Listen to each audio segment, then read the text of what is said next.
Et il y a une tendance qui a pas mal marché durant ce 75 Festival de Cannes. C'est une tendance qui avait déjà débuté depuis la saison passée et elle se poursuit sur le tapis rouge de l'événement. Il s'agit d'un accessoire. On a vu que les bijoux ont remporté un franc succès, mais il y a aussi les gants. Et différents types de gants. Comme vous pouvez le voir sur l'image que je vous propose, là, ce sont les gants en tulle noir qui ont bien marché durant ce festival. Mais il n'y avait pas que les gants en tulle.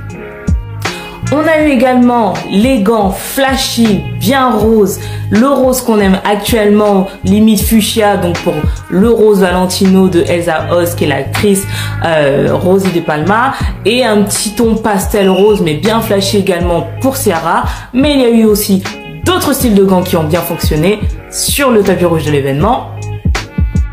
On a le modèle de gants en cuir ou simili-cuir, ça c'est classique, c'est ce qu'on retrouve en hiver. Et malgré le beau temps et la chaleur, on les a quand même vus sur le tapis rouge du Festival de Cannes.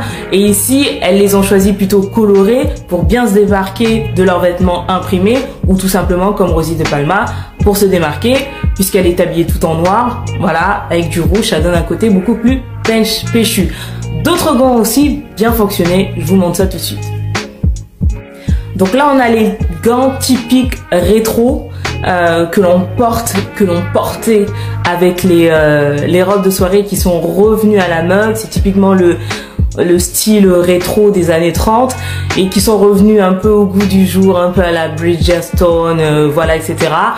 Ça, c'est les gants typiques. Mais j'ai encore une autre catégorie de gants, deux autres catégories de gants à vous montrer que l'on a vu sur le tapis rouge du Festival de Cannes. Alors cette catégorie-là, ce sont les gants qui sont intégrés aux vêtements. Je vais pas trop m'étendre dessus, je voudrais faire une vidéo spécifiquement pour cette tendance-là, qui commence un petit peu à s'étendre au grand public. On commence à avoir des marques un peu plus populaires qui commencent à proposer ce type de vêtements. Donc je ferai une vidéo spécifique pour ce type de vêtements avec les gants intégrés. Mais on en a pas mal vu durant le Festival de Cannes. J'ai même oublié le look de Elsa Hosk en Valentino qui est superbe. Et également, elle a les gants intégrés à sa robe noire. Et c'est juste magnifique. Donc, je passe à la dernière catégorie de gants que l'on a vu durant le Festival de Cannes. Et pour finir, les gants blancs. Alors, les gants blancs, ça fait très style princier, très grande dame, très, vous savez, you know what I mean, très Grace Kelly, très Jackie Kennedy, Elizabeth II, c'est un petit poil snob, quoi, c'est... Voilà, les gants blancs, c'est vraiment style bon chic, bon genre, mais très haut niveau, très haut niveau. Et du coup, ça apporte un petit plus à une tenue. Un petit plus, mais c'est vraiment pas évident à porter. Alors du coup, parmi tous les gants, enfin, toute la catégorie des gants que je vous ai proposés, est-ce que, puisque nous sommes au printemps, en été, est-ce qu'on adopte ou pas les gants? Bien entendu, est-ce que vous aimez cette tendance des gants? Est-ce que c'est quelque chose qui vous plaît? Et est-ce que c'est quelque chose que l'on peut adopter pour le printemps, pour l'été? Puisque là, on est quand même au printemps et on en a vu plein durant le festival, peu importe la chaleur, etc. Bah, la réponse est oui, hein, parce qu'on fait ce qu'on veut. Alors évidemment, printemps-été, on va quand même aller plutôt sur des gants en tulle ou en dentelle. Et le soir, comme il fait un peu plus frais, eh ben, on fait ce qu'on veut. Alors voici pour vous un petit panel de gants que j'ai trouvé.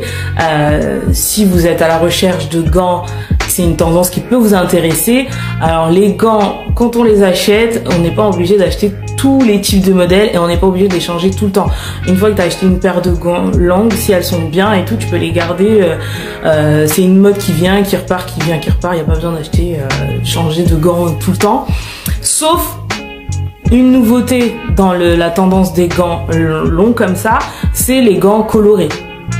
Comme là, je vous ai mis pour ce Nastigall en vert et en rose. Oui, les gants colorés comme ça, c'est une nouvelle mode. Sinon, avant, on portait déjà des gants en dentelle, un petit peu en satin et en cuir et simili-cuir.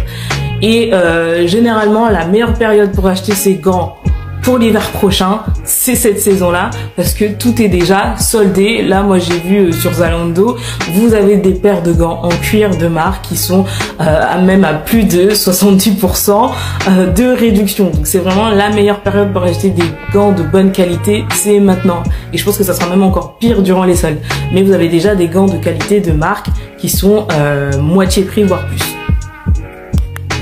Quel style de gants vous préférez? Je vais vous demander. Est-ce que vous êtes plutôt gants en tulle, en dentelle, en cuir? Là en bas c'est plutôt velours. Et là vous avez le modèle classique un petit peu satiné, mais vous les avez en couleur un peu punchy, violet, enfin fuchsia et vert. Quel serait plutôt votre style? 4 façons de porter des gants que je pense être intéressant au printemps et en été. Donc la façon la plus évidente et la plus simple de porter des gants, c'est en adoptant le look de soirée, donc la petite robe noire, épaules dénudées ou à fines bretelles, etc. Ou même juste, pas forcément épaules dénudées, mais d'avoir les bras non couverts et de porter une paire de gants. C'est vraiment la façon la plus simple et la plus évidente. Sinon vous avez d'autres façon de le porter. J'ai pas trouvé une petite illustration avec une veste blazer sans manches qui pour moi est aussi une façon de porter les gants de manière stylée, ou même une veste en jean sans manches, un total look jean, veste sans manches avec des gants. Une tuerie, mais là voilà, vous avez des petites idées. Alors je sais pas, est-ce que vous aimez cette tendance? Est-ce que c'est une tendance que vous avez déjà adoptée, donc c'est quelque chose qui vous parle déjà, ou une tendance que vous n'aimez pas? Voilà, tout simplement.